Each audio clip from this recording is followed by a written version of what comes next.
రోజు రోజుకి గోల్డ్ రేట్లు పెరుగుతున్నాయి. తాకట్లో ఉన్న బంగారానికి వడ్డీలు పెరుగుతున్నాయని టెన్షన్ పడుతున్నారా? కొమ్మూరి గోల్డ్ వచ్చాక ఆ టెన్షనే పోయింది. Kommuri gold.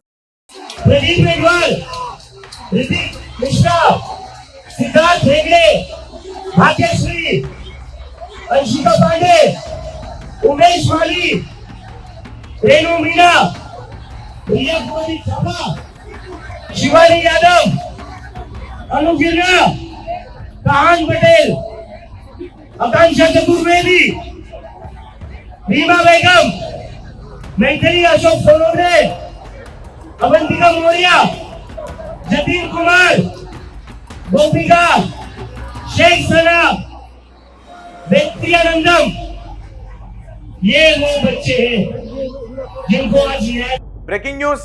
Central education minister Dharmendra Pradhan ఆయన రాజీనామా చేశారు.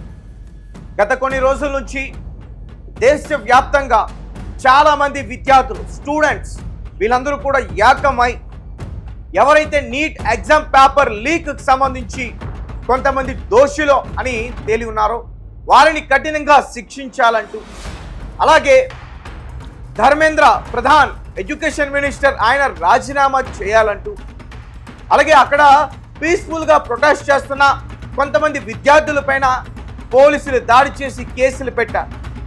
సో ఇవన్నీ కూడా జరగాలి అంటూ కూడా వారు 3 డిమాండ్స్ని అయితే కేంద్ర ప్రభుత్వం దగ్గరికి అయితే తీసుకెళ్లడం జరిగింది.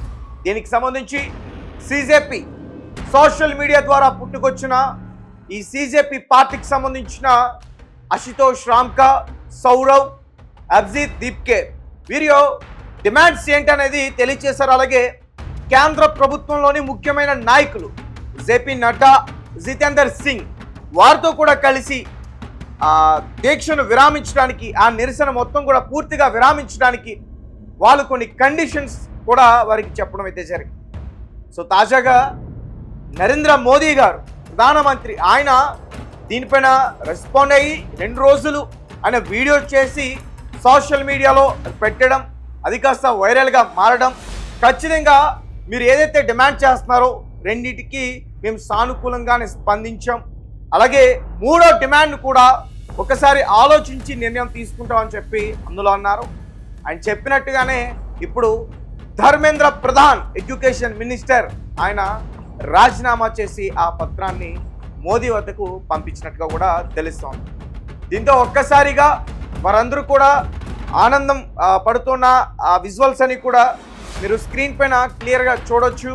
ఎందుకంటే నెల రోజుల నుంచి కూడా అక్కడ చాలామంది స్టూడెంట్స్, అలాగే సిజేపీ పార్టీకి సంబంధించిన వాళ్ళు, అలాగే వారిని సపోర్ట్ చేస్తూ కొంతమంది విద్యావేత్తలు, సోను వాంగ్చుక్ లాంటి పర్సన్స్, అలాగే వారికి మద్దతు తెలియజేస్తూ ఇక కాంగ్రెస్, ఇండికో కూటమిలో ఉన్న పార్టీలు అవన్నీ కూడా సపోర్ట్ చేసుకుంటానే వచ్చాయి.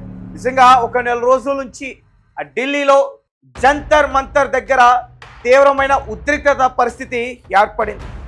పోలీసులు విద్యార్థులపైన దాడి చేయడం, విద్యార్థులు పోలీసులపైన దాడి చేయడం, తలలు పగిలి రక్తస్రావం జరిగిన సంఘటనలు కూడా జరిగాయి. సో మొత్తానికి సోను వాంగ్చుక్ అయితే నిన్న ఆయన ఏదైతే నిరాహార దీక్ష చేస్తున్నారో దాన్ని విరమించుకున్నారు. ప్రభుత్వంతో మాట్లాడి మొత్తం కూడా వీరు పెట్టిన కండిషన్స్ గురించి మాట్లాడి దీక్షను విరామించుకున్నారు. ప్రస్తుతం సిజేపీ స్టూడెంట్స్ వైపు మద్దతు ఉంటూ ఈ నీట్ ఎగ్జామ్ పేపర్ లీక్కి సంబంధించి దాని మీద పోరాడుతున్న వీరు కూడా వారి కండిషన్స్ని తెలియజేసి ఈరోజు ధర్మేంద్ర ప్రధాన్ ఏదైతే ప్రధానంగా వారు డిమాండ్ చేశారో ఆ వ్యక్తి రాజీనామా చేయాలని చెప్పి ఆ రాజీనామా చేసేంత వరకు కూడా అలానే ఉంటూ నెల రోజుల నుంచి కూడా పోరాడుతూ వారు ఖచ్చితంగా సాధించుకున్నారు అని ఖచ్చితంగా చెప్పాల్సిందే. సో దీంతో సిజేపీ పార్టీకి సంబంధించి అబ్జిత్ దీప్కే ఆయన, అలాగే ఆయనతో పాటు ఉన్న వాళ్ళ లీడర్స్ ఇంకా చాలామంది వాళ్ళందరూ కూడా దీని గురించి మాట్లాడుతూ కన్నీళ్లు పెట్టుకున్నారు. ఎందుకంటే ఈ నీట్ ఎగ్జామ్ పేపర్ లీక్ అవడం వల్ల చాలామంది చనిపోయారంటూ కూడా వారి కన్నీళ్ళు పెట్టుకున్నారు. అలాగే మేము డిమాండ్ చేస్తున్న దాంట్లో ఖచ్చితంగా వారి కుటుంబానికి నష్టపరిహారం ఇవ్వాలి, ₹1 కోటి వరకు కూడా ఇవ్వాలనే డిమాండ్ కూడా మేము చేస్తాం.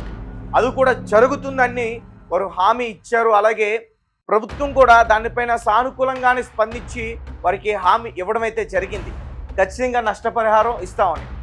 సో మొత్తానికి ఇక ఈ రోజుతో ఢిల్లీలో జరుగుతున్న నెల రోజుల తరబడి జరుగుతున్న ఈ నిరసనకి బ్రేక్ పడిందనే చెప్పాలి. ఎందుకంటే వారు ఏదైతే ప్రధానంగా డిమాండ్ చేస్తున్నారో ధర్మేంద్ర ప్రధాన్ ఆయనే రాజీనామా చేసేశారు.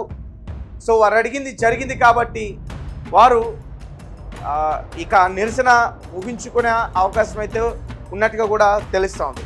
మరి అతని స్థానంలోకి ఎవరిని తీసుకొస్తారు? ధర్మేంద్ర ప్రధాన్ ఎడ్యుకేషన్ మినిస్టర్ ఆయన రాజీనామా చేశారు కాబట్టి మరి అతని స్థానంలోకి ఇప్పుడు ఎవరిని తీసుకొచ్చే పరిస్థితి ఉంటుంది? కొన్ని పేర్లు అయితే బయటకు వినిపిస్తూ ఉన్నాయి. లేదంటే ఎడ్యుకేషన్ సిస్టమ్ అంతా మోదీ గారి చేయి కిందనే ఉంటుందా అనేది కూడా చాలామంది చెప్తా ఉన్న పరిస్థితి. అండ్ మీ కమెంట్స్ ఏంటి? మీరు ఏం చెప్తారు? ఇక్కడ స్టూడెంట్స్ గెలిచారా, సిజేపీ పార్టీ గెలిచిందా అనేది ఖచ్చితంగా కామెంట్ రూపంలో నాకు తెలియపరచండి.